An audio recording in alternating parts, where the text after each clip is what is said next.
कहा जाता है कि यदि आप ताकतवर बनना चाहते हैं तो भले बने, यदि आप शक्तिशाली बनना चाहते हैं तो दयालु बने, यदि आप धनी बनना चाहते हैं तो उदार बने, अगर आप स्मार्ट बनना चाहते हैं तो सरल बने, और यदि आप मुक्त होना चाहते हैं तो स्वयं को जानें।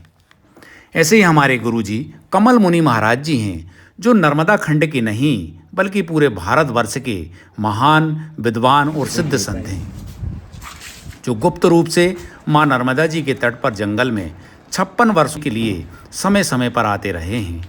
इतनी बड़ी प्रसिद्धि को छोड़कर 101 साल की उम्र में माँ नर्मदा जी के तट पर भक्ति भजन के साथ साथ आयुर्वेदिक दवाइयों से कई भक्तों को व मरीजों की असाध्य बीमारियां गुरुजी ठीक कर देते हैं। आज हम गुरुजी के दर्शन करते हैं, उनसे आशीर्वाद ग्रहण करते हैं और उनसे मार्गदर्शन प्राप्त करते हैं। नर्मदे हर।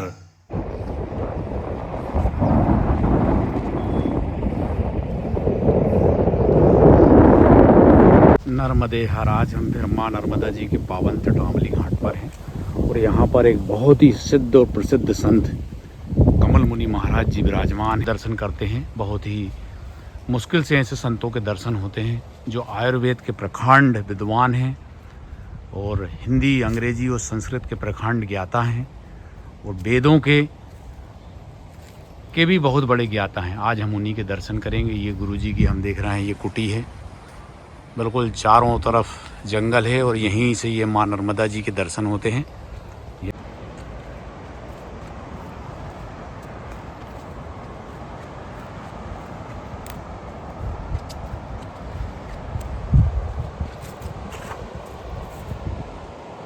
माँ नर्मदा जी के दर्शन हो रहा है और यहीं से ये गुरुजी की कुटिया है। ये गुरुजी की कुटिया है।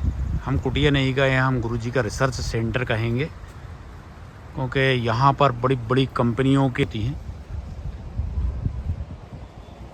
अब हम गुरुजी के पास चलते हैं, गुरुजी के दर्शन करते हैं और गुरुजी से आशीर्वाद ग्रहण करते हैं, क्योंकि ऐसे अद्भुत संत के दर्शन बहुत ही मुश्किल से होते हैं और हमारे देश में, भारत देश में मुश्किल से ऐसे संतों के दर्शन हो पाते हैं आज के युग में, क्योंकि गुरुजी 101 साल के हो चुके हैं और बहुत ही अद्भुत और बहुत ही विद्वान संत हैं।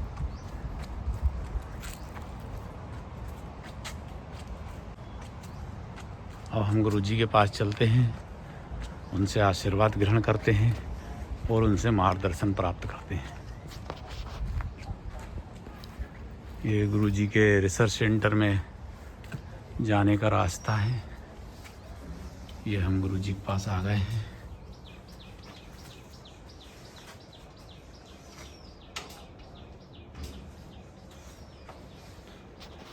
यहाँ की लाइट बंद करते हैं हम। यहाँ से ये सीढ़ियों के माध्यम से ऊपर जाते हैं गुरुजी के पास और हम ये देखने में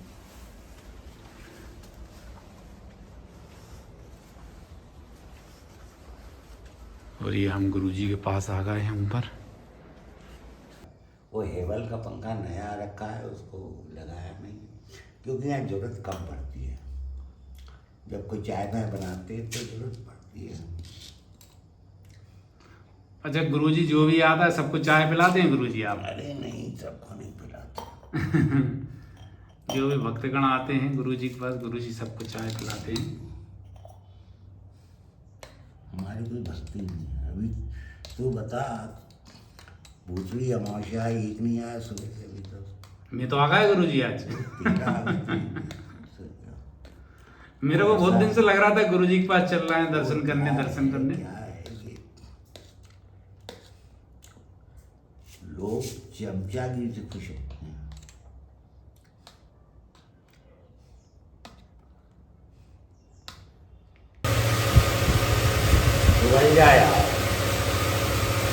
गुरुजी चाय बना रहे हैं। जब भी माँ नर्मदा जी के तट का एक बहुत ही विशेष महत्व है चाय का।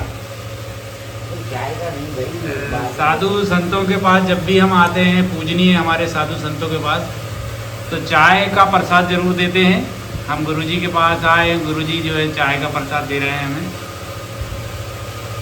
ये प्रसाद है संत महात्माओं का। तो टाइम का प्रसाद तो रोटी की नहीं आते।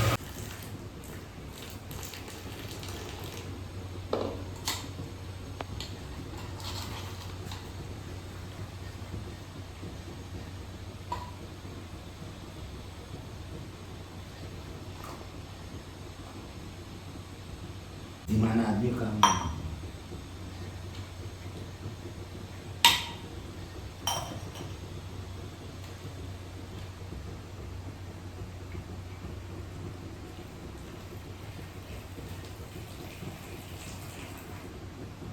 अच्छा गुरुजी, आप चाय कम उबालते हो है ना, ज़्यादा देर नहीं उबालना चाहिए।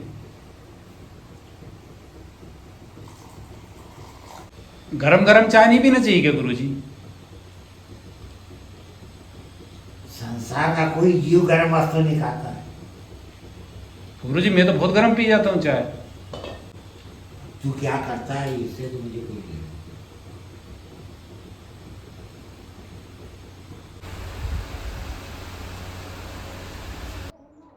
और फिर वहां पर बैठ करके जो गुप्त में तेरा प्रभु है उसके प्रति प्रार्थना कर, ताकि वह समझे कि यह प्रार्थना केवल केवल मेरे लिए है।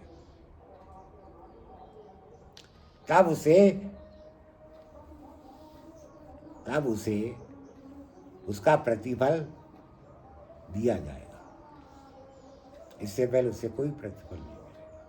बाकी ये सब दिखावा है, ये रोड पे कर तो रहे हैं चिल्ला के। वो पैसे चला करके चला गया, उसका मिल गया। पहले न माणिक्यम मौक्तिकम न गजे गजे, साधवो न ही सर्वत्र, चंदनम नहीं वने वने। बस हो गया। इसका अर्थ तो बताओ गुरुजी, मेरे दिमाग से निकल गई बाहर। क्यों? हर पहाड़ पर शैल का अर्थ होता है पहाड़। हर पहाड़ पर रत्न नहीं हुआ करते। और हाथी में उसकी रीढ़ की हड्डी में एक तरह का रत्न पाया जाता है, क्वचित निकलता है, लाखों हाथियों में उसे मुक्ता कहते हैं। समझा? और साधु नहीं सर्वत्र, साधु सब जगह नहीं होते हैं, और हर जंगल में चंदन नहीं होता।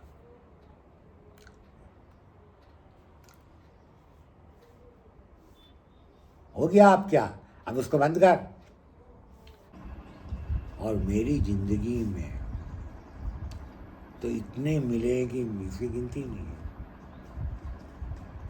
सवाल यह है, सुन, स्टेट न्यायाधीश ठाकुर साहब धीरज सिंह, जिनका लड़का जो है तो पुलिस कमिश्नर था उस जमाने में, बहुत बड़ी पचोर जागीर, नाम बता रहा हूँ, पचोर जागीर।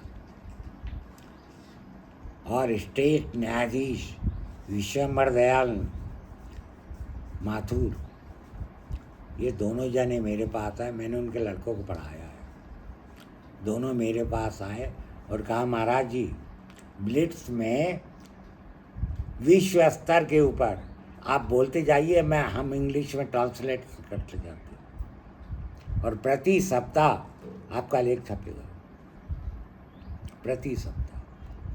मैंने कहा, मेरी अंग्रेजी उतनी नहीं है, मैं संस्कृत से हूँ, इसलिए मेरी अंग्रेजी उतनी ज़्यादा अच्छी नहीं।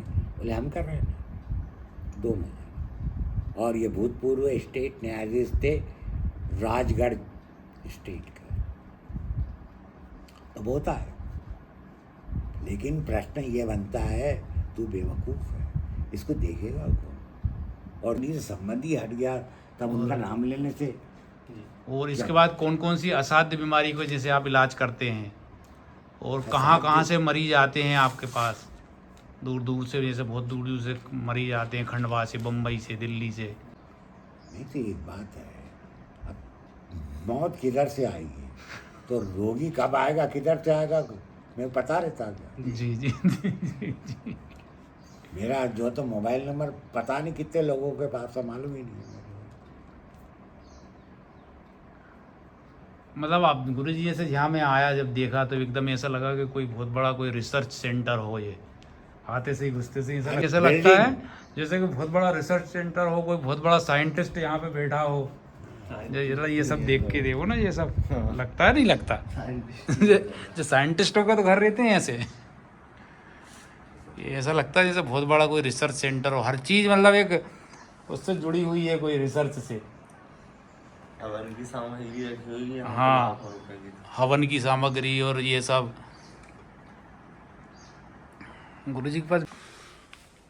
और हम गुरुजी के रिसर्च सेंटर में हैं। सबसे पहले चाय बना ले। और हमारे गुरुजी चाय बहुत पीते हैं, भोजन बिल्कुल नहीं करते।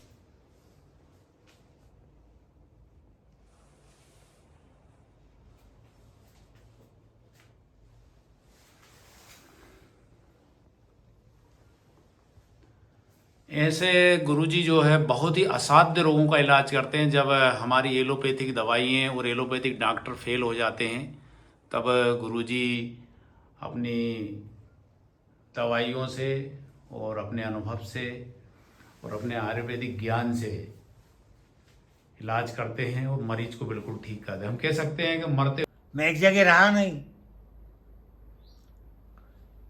ऊपर यहाँ पे आप साधु बन गए आके। कोई साधु तो मैं पहले ही बना हुआ था। अच्छा, पहले से ही बने थे। मैं जब यहाँ रही, एक जगह कोई आदमी रहता ही नहीं और नई जगह जाता है तो उसकी प्रतिष्ठा होती है क्या? जी जी, मतलब हमेशा फिर माई के किनारे रहे, नर्मदा जी के किनारे। 69 से माई के किनारे हूँ। जी तो 69 को भी तो बहुत बरस हो गए। हाँ, बहुत बरस हो गए। 69 30 साल, बहुत 25 साल ये, मतलब 50-55 साल हो गए। चंदन है ही नहीं। गुरु चाय पी लो ना, वो ठंडी हो रही होगी। शक्कर कम डाली मैंने चाय में। अच्छा, वो चाय बस। हाँ।